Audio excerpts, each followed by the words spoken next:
Hello po, magandang gabi po. Ako po si Margarita Bernal po. Nakatira po sa Batasan, Quezon City.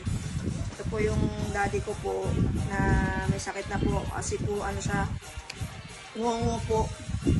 Hindi na po siya napagtrabaho kasi nga po gawa ng natigil na po yung pagiging illegal niya po sa kuryente.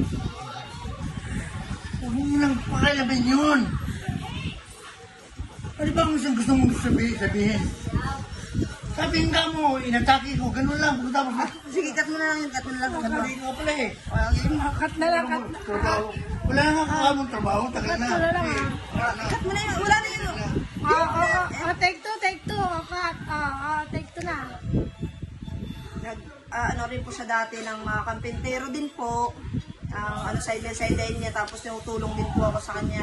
Ngayon po, wala na po siyang trabaho kasi nga na inatake na po, tapos ngungo na rin po siya, hindi na niya paglakad po. Si daddy, kaya sideline rin niya po dati, nagtutulak din po siya. Sa Batasan, nagtago po siya. Ano ba kasi ang nasa, itong sinungaling ka kaya ganyan eh. Yung totoo sabihin mo, hindi yung ano. Kakat na. Pagsasalitain mo na si Papa. Kasi, ayan na, game. Ito po si daddy po, nahirapan ng salita.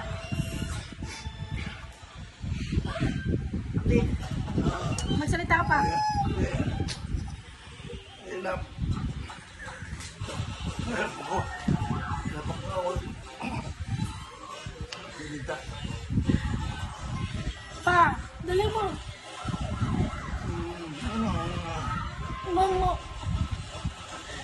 Mango daw pa.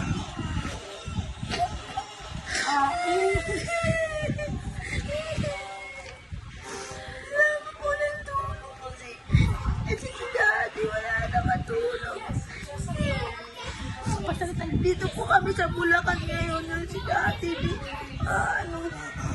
Magsasalita daw si Papa.